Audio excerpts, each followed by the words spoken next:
Om Swastiastu, sahabat Sedharma dimanapun Anda semua berada. Seperti yang telah kita ketahui bersama, umat Hindu sangat beragam. Ada umat Hindu dari Bali, ada yang dari Jawa, dan tidak hanya ada di Indonesia saja. Umat Hindu itu ada di seluruh dunia, bahkan sampai di Afrika dan bahkan di negara-negara Timur Tengah sendiri. Nah, salah satu keunikan dari budaya Hindu adalah tempat sucinya.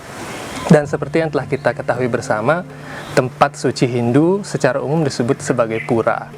Namun dalam berbagai kitab suci Weda, ada beberapa jenis tempat suci Hindu yang lain yang kita bisa bahas hari ini. Dan oleh sebab itu di studio telah hadir Sri Sriman Ida Vaishnava Pandita Damodar Pandit Das yang akan menjadi narasumber kita kali ini. Om Swastiastu, Srila Guru Pandita. Om Swastiastu. Terima kasih telah berkenan hadir di studio. Baik Srila Guru Pandita, pertanyaan pertama kita tentang pura atau tempat suci umat Hindu. Bisa Guru Pandita jelaskan apakah hanya pura saja yang adalah tempat suci umat Hindu? Ya, baik. Masalah tempat suci, yaitu khususnya untuk agama Hindu ya. Jadi Hindu itu kan kita bersama sudah ketahui bahwa Hindu itu sangat global. Jadi seperti apa yang pengalaman saya berkeliling, bukan sekali saja, sudah berkeliling ke beberapa tempat di Indonesia, terus menerus berkeliling, juga berkeliling ke dunia, maksud saya ke belahan negara lain, India juga Eropa gitu ya. Di India berkali-kali saya berkeliling, hampir setiap tahun itu sudah 1-2 kali lah minimal ya. Jadi kalau semua mereka itu Hindu, baik itu di pedalaman maupun di kota. Jadi Hindu itu tidak terbatas dengan nama pura saja. Ada di Indonesia saja ada banyak sekali nama seperti pura, ada balai persembahan, ya. Kemudian di luar kita di tempat lain, anggaplah di India begitu, ada mandir, ada kuil, ada ashram begitu namanya. Ya sebagaimana juga dari Dirjen Bimas Hindu juga sudah menjelaskan tentang tempat-tempat sembahyang Hindu. Masuk tadi yang saya jelaskan tadi itu. Dan di Indonesia ada itu semua. Justru di India tidak ada pura. Artinya orang tidak tahu banyak tentang pura. Kalau kita di Indonesia kan ashram banyak, kuil banyak, mandir banyak gitu ya. Nah, karena itu saya juga ingin memperkenalkan nama pura ke India dengan membangun tempat di sana. Jadi kita pakai style seperti pura lah, ada candinya, ada padmusananya, ada penghuni karangnya begitu kan. Perkenalan itulah. Jadi dalam Hindu itu tidak satu nama intinya. Jadi sesuai dengan anggaplah situasi kondisi di satu tempat. Misalnya Guru Pandita, kalau misalnya kita sebagai umat Hindu di Bali, secara umum kan umat Hindu di Indonesia itu kebanyakan berasal dari Bali begitu. Apakah boleh misalnya ada tempat-tempat suci Hindu yang berbeda, kemudian kita bersembahyang di tempat-tempat suci itu? Oh boleh sekali, kenapa tidak boleh? Jadi kemanapun kita asal memang Hindu, di tempat sembahyang itu boleh. Seperti saya lah contohnya, saya berkeliling kemana-mana kan, di mana tempat sembahyang Hindu dengan nama-nama berbeda, dengan persembahan juga pujaannya berbeda-beda begitu, kita diizinkan, tidak ada masalah kita sebagai umat Hindu. Nah kalau di India memang sedikit ketatnya, artinya hanya boleh orang Hindu yang masuk ke mandir. Kalau non Hindu tidak boleh. Hindunya bukan harus jelas identitasnya. Gitu, jika demikian ditolak, tidak boleh masuk. Nah kalau kita di sini kan mungkin tidak seketat di sana begitu. Nah karena itu kita boleh, tidak masalah untuk Hindu mana saja. Di antara Hindu itu secara sastra saya katakan dulu boleh. Demikian juga secara aturan kita dari lembaga majelis tertinggi Parisade dan dari Dirjen Bimas Hindu juga tidak ada mempermasalahkan hal itu. Belum ada aturan yang melarang untuk hal itu di internet Hindu manapun. Cuman yang pasti masing-masing tempat ada aturan yang berbeda-beda. kita ikuti aturan itu. Misalnya kalau masuk ke pura, apa aturannya, ya kita ikuti aturan di sana. Kalau masuk mandir, bagaimana di sana, kita ikuti aturan di sana. Ya, begitu. Tapi kalau untuk melarangnya belum ada. Dan saya pikir tidak akan ada karena kita masih sama-sama satu Hindu. Gitu. Demikian. Baik Guru Pandita, ini menarik sekali. Kalau misalnya tempat suci itu berbeda-beda demikian, tentu juga cara sembahyangnya berbeda-beda. Ya, bagaimana kita akan menyatukan semua ini sehingga umat-umat kita yang berbeda-beda ini, yang istilahnya yang dibalut oleh berbagai jenis budaya ini bisa bersatu dan saling memahami, Guru Pandita? Kalau menyatukan itu rasanya itu satu hal yang mustahil ya. Dalam artian menyatukan cara bersembahyang. Ya. Kita hanya bisa menyatu dalam satu tempat. Artinya kalau misalnya kalau ke pura gimana aturannya, ya harus diikut di sana. Kalau misalnya di mandir bagaimana aturannya, kita ikut di sana. Kalau kita bersama-sama. Tapi kalau kita sendiri saja, ya itu hal yang lain lagi. Tapi tentu juga hal yang aneh. Apalagi bersama, misalnya sendiri pun sedikit aneh lah. Misalnya nanti, contoh lah sederhana. Kalau kita ke ashram misalnya atau ke mandir, orang sujud misalnya kan. Ya. Kalau ke pura kan tidak cukup dengan mencakupkan tangan kan seperti biasa. Nah kalau sekarang anggaplah kita ke pura itu sujud kan aneh dilihat. Ya. Demikian juga kalau ke mandir, ya kalau ke mandir sih ya tentu juga orang pada sujud dia berdiri kan aneh juga kan. Ya. Nah karena itu tidak bisa disatukan begitu karena memang ajaran kita juga di Hindu itu juga untuk mencapai Tuhan itu diberikan jalan yang berbeda-beda sesuai dengan kemampuan dia. Misalnya ada Bhakti Marga gitu ya, ada Jnana Marga atau Gyana Marga gitu ya. Kemudian ada Karma Marga dan sebagainya. Itu udah berbeda-beda kan. Cara juga berbeda-beda kan. Begitu. Jadi cara-cara seperti itu memang dipersilahkan sesuai dengan kelompoknya, sektenya masing-masing tersendiri ya. Yang pasti semua itu sudah diatur dalam Weda dan ada istilahnya aturan masing-masing dari kebiasaan yang mereka lakukan sesuai dengan aturan sastra ataupun orang-orang suci yang mengatur di sana begitu. Ya, Guru Pandita, ini terkait juga dengan fungsi dari tempat suci itu sendiri.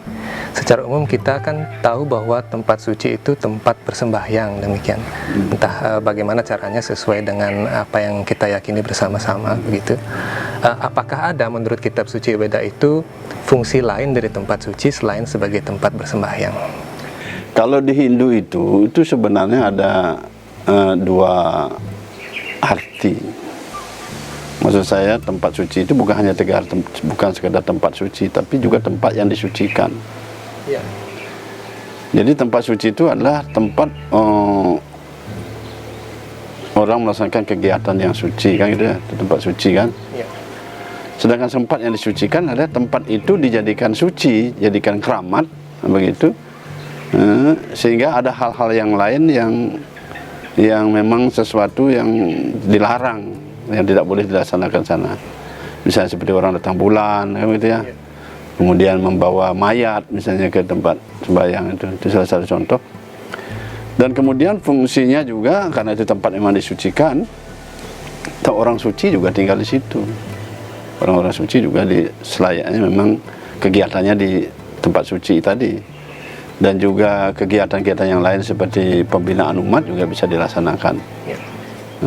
Sesuai dengan tingkat pembinaannya di sana kan gitu, dan juga sesuai dengan jalur pembinaan yang ditempuh, misalnya yoga yang mana begitu atau karma marga yang mana begitu.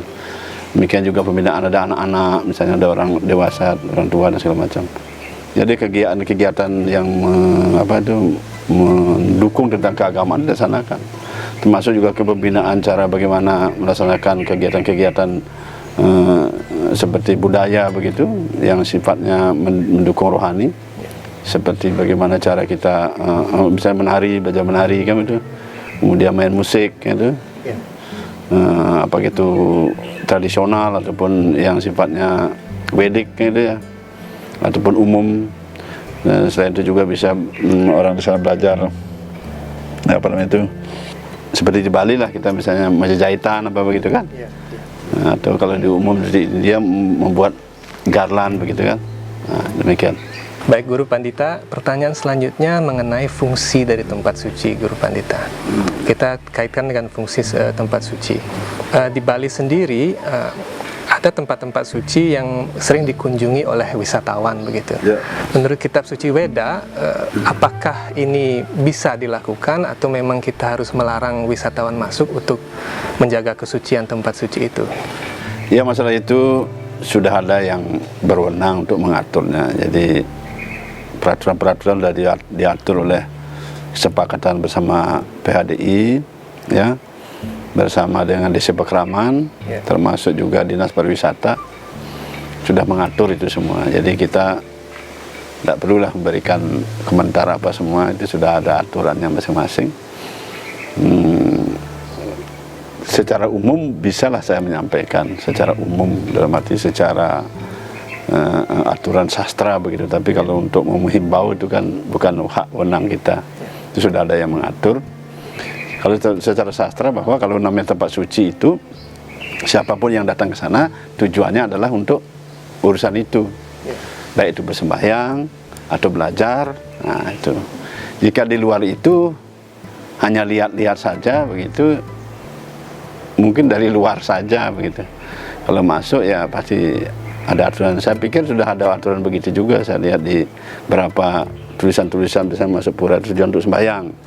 Hanya orang bersembahyang boleh masuk, itu sudah diatur oleh yang berwenang seperti PADI, termasuk juga Pemimpin Agama, termasuk juga Dinas Pariwisata dan Desa Pekraman, khususnya di Bali ya. Dan di India juga begitu. Dan saya lihat orang-orang yang berwisata itu adalah wisata religi saja, yang bertita yatra begitu, baik di berbagai belahan dunia. Saya lihat kalau masuk ke Mandir itu pasti begitu. Jadi tidak ada yang hanya turis biasa begitu. Dan pemerintah tidak mengarahkan ke hal tempat-tempat suci begitu. Paling seperti tempat-tempat umum sifatnya begitu.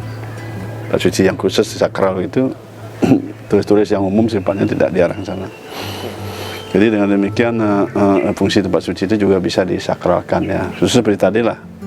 Kalau kita kan dimanapun kan begitu, tempat mayat misalnya kan kita tidak ini.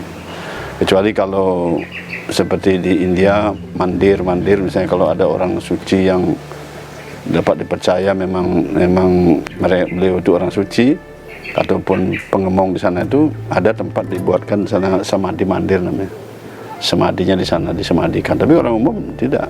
Terkait dengan mandir yang tadi Guru Pandita sebutkan ya, tampaknya di Indonesia ini masih jarang ya Guru Pandita. Dan juga tentang ashram begitu. Padahal itu adalah salah satu tempat suci Hindu kalau menurut Bimas Hindu ya. Jadi bisa Guru Pandita memberikan gambaran sedikit mengenai keberadaan mandir atau ashram tersebut, baik secara kitab suci maupun secara nyata. Ya, secara aturan kitab suci, baik itu mandir, ashram, pura apapun, itu kan memang tempat suci dan disucikan. Kita Hindu itu sama seperti itu.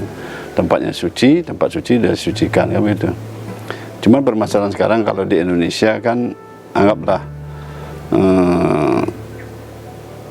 orang-orang yang belajar sesuai dengan aturan di mandir itu memang sedikit.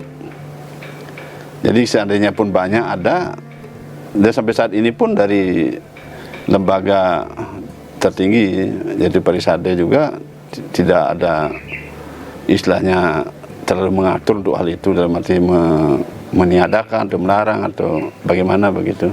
Karena kita sudah paham bersama bahwa kehinduan kita keberadaannya seperti itu, sehingga sampai saat ini bahkan juga ada beberapa mandir-mandir maupun asram-asram yang berkembang itu sesuai dengan tingkat komunitas mereka nanti. Jadi kalau kuantitasnya mereka begitu. Jadi kalau kita membuat saja begitu dan arahnya dalam artian kegiatan mereka berbeda, nanti kan tidak ini. Sedangkan pura yang ada juga bisa difungsikan untuk kegiatan seperti apa yang dimaksud tadi itu dalam komunitas itu begitu. Nah syukurlah sekarang dengan adanya media yang demikian global ini, kita Hindu merasakan juga gimana begitu ada pendidikan-pendidikan yang bisa pelajari dengan lebih mendalam begitu, sehingga kita paham tentang ajaran agama Hindu. Dan yang perlu kita harapkan bersama bahwa kita menyadari keberadaan Hindu kita memang sanatan dharma, akan seperti itu setiap orang akan menghargai keyakinan masing-masing dan berjalan sesuai dengan keyakinan itu. Ada garis perguruan masing-masing, ada sekte masing-masing dan sebagainya, dan itu sudah berlangsung ribuan tahun dengan damai dan rukun begitu. Demikian. Ya, bolehkah kalau misalnya kita tidak berada dalam suatu garis tertentu begitu, apakah boleh umat Hindu secara umum bersembahyang ke ashram atau ke mandir, Guru Pandita? Ya seperti kata tadi, boleh. Kenapa tidak boleh? Yang penting kita sudah sama-sama Hindu, kita boleh sembahyang. Nah, bahkan secara aturan sebenarnya siapapun boleh datang bersembahyang ke tempat sembahyang Hindu. Yang penting tujuannya memang sembahyang untuk mengikuti aturan di sana. Selama ini kita lihat lah, seperti di Bali juga kan, begitu luasnya kita di Bali, ada banyak turis dari berbagai belahan dunia hanya datang, dia pakai kaman budi sentang begitu masuk, dan ya apalagi kalau dia duduk ikut ngebakti misalnya metirte kan bagus, tidak ada masalah kita.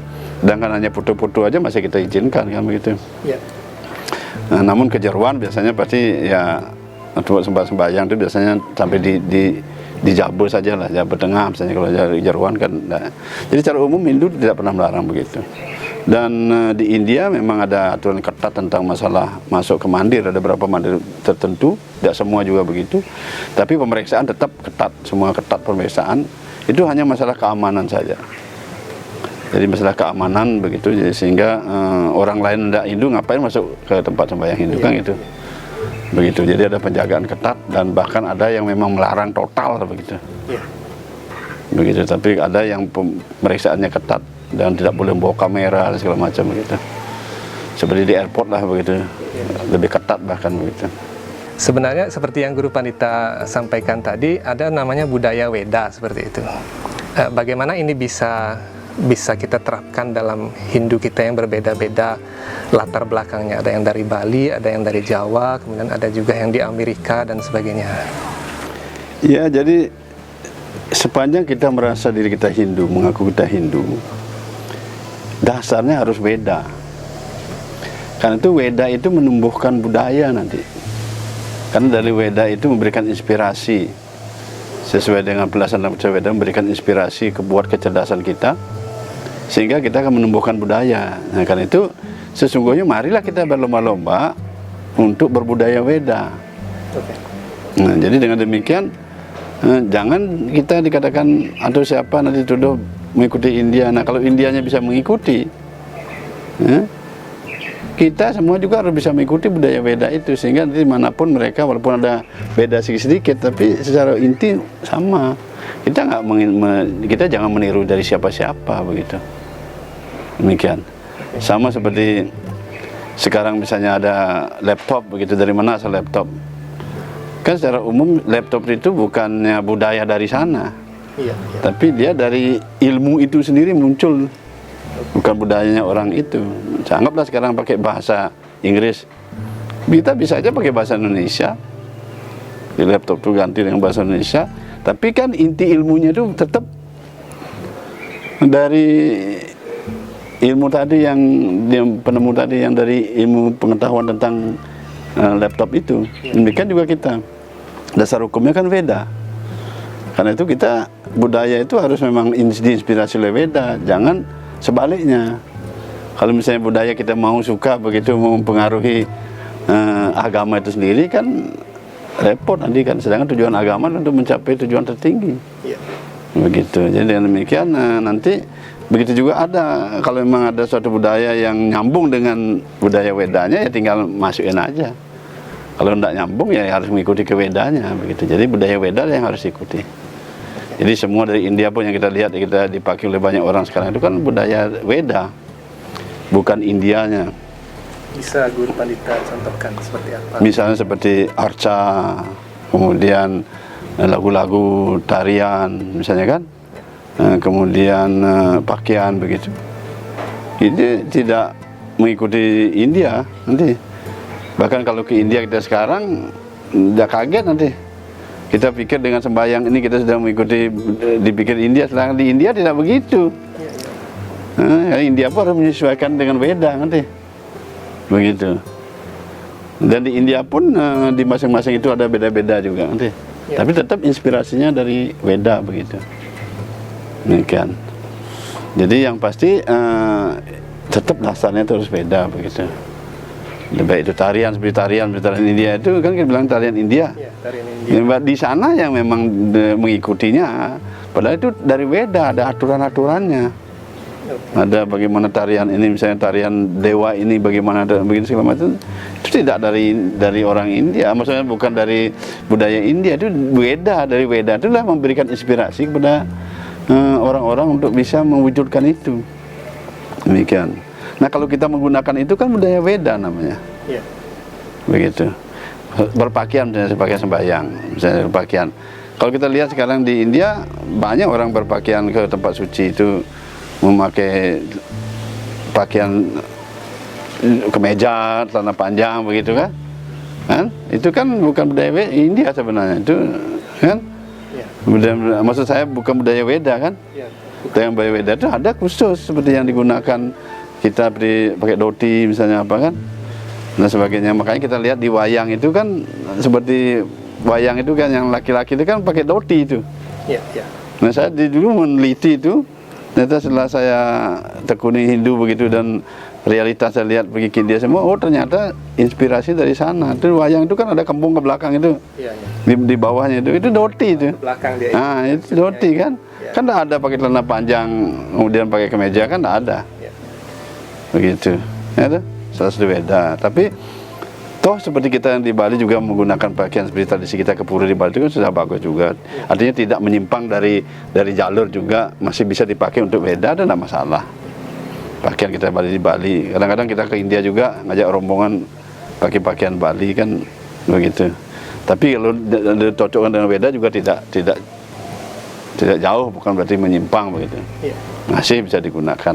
Tapi kalau orang menggunakan juga tadi yang seperti kita katakan ke India itu juga sebenarnya tidak ada masalah. Cuman kalau seperti tadi kalau dalam ukuran ke atas lah. Tapi kalau sekarang di masyarakat misalnya kita yang belum asing, belum paham seperti itu ya mungkin dilihat aneh saja begitu. Nah karena itu kita kan ya janganlah membuat sesuatu yang kira-kira membuat orang tidak paham. Lebih bagus diberikan penjelasan dulu lebih banyak kan begitu sehingga mereka paham. Tapi kalau di tempat masing-masing seperti pura, mandir apa itu ada aturannya, ikutin tidak ada masalah. Pemerintah juga sudah memberikan, khususnya Departemen Agama dan Parisada juga sudah mengatur. Misalnya kalau di ashram mandir aturannya silahkan, di pura ya di pura. Jadi kalau kita dari ashram bawa ke pura ya mungkin aneh kelihatan begitu ya. Tapi kalau di Bali kita ke pura, dari pura ke ashram misalnya itu tidak ada masalah. Gitu. Bisa Guru Pandita mungkin berikan contoh atau kiat-kiat atau tips bagaimana sebaiknya kita berpakaian ke pura supaya juga tidak melanggar aturan-aturan umum yang sudah ada begitu. Oh ya, itu sangat penting sekali bahwa ini kadang-kadang kita harus paham ya, jangan kita menggunakan gaya sendiri begitu. Jadi kalau berpakaian ke pura itu bukan kemana saja, bukan ke pura saja, kemanapun begitu. Sebagaimana jelasan dari Bhagavata Purana begitu. Hendaknya jangan memperlihatkan tubuh kita, khususnya bagian-bagian yang terpenting lah, khususnya para wanita maupun laki-laki juga. Nah, bagian penting seperti ya pahamlah kalau menurut wanita kan. Misalnya seperti sekarang kan ada orang pakainya tipis sekali kan, bolong lubang-lubang tipis sampai kelihatan bagian dalamnya kan begitu. Khususnya bagian di dadang itu. Nah, demikian juga di bawahnya kadang-kadang sudah gantut lagi naik ke atas begitu. Makin naik. Makin naik dia begitu. Nah, itu. Nah, dengan berbagai alasan begitu. Ya sebaiknya minimal pertama ke pura jangan seperti itu. Kedua, sosialisasi masyarakat juga jangan begitu. Sehingga dengan demikian umat Hindu ini benar-benar tercermin yang bagus. Itu bukan masalah tidak boleh, tetapi memang Tuhan sudah tidak membenarkan. Karena ada ceritanya bahwa yaitu di dalam Bhagavata Purana itu masalah pernikahan Maharaja Pururawa dengan seorang bidadari dari surga, yaitu Urwasi. Jadi perbincangan di sana menceritakan bahwa Urwasi memberikan penjelasan itu tentang penduduk surga yang penuh dengan sopan santun begitu. Jadi tidak boleh menunjukkan badan begitu nanti. Bahkan suami istri pun kecuali ketika membuat anak. Jika tidak demikian tidak dibenarkan itu. Apalagi kita di luar begitu nanti. Makanya saya menghimbau bagi umat Hindu ini khususnya begitu, pakai pakaian tradisi dari Bali dari zaman dulu kan memang tidak melihatkan badan juga kan. Misalnya kamennya panjang begitu kan, kemudian pakai kebaya yang sopan begitu dari zaman dulu kita lihat. Dan sekarang aja ada perubahan-perubahan itu. Ya kita menghimbau lah, bukan berarti itu kan hak mereka masing-masing ya. Kita tidak memaksanya. Tapi sebaiknya kita menghimbau alangkah baiknya sehingga kita terpuji, mendapat berkat Tuhan, mendapat berkat para dewa, para leluhur kita, penduduk surgawi, para dewa juga puas. Jadi dengan demikian kita dapat berkat lah semua umat Hindu begitu, dengan cara seperti tadi itu. Demikian. Terima kasih banyak Guru Pandita. Saya yakin pemirsa juga memiliki banyak sekali pertanyaan tentang tempat suci umat Hindu. Dan saya beserta seluruh kerabat kerja hari ini mohon pamit dulu. Om Santi Santi Santi Om.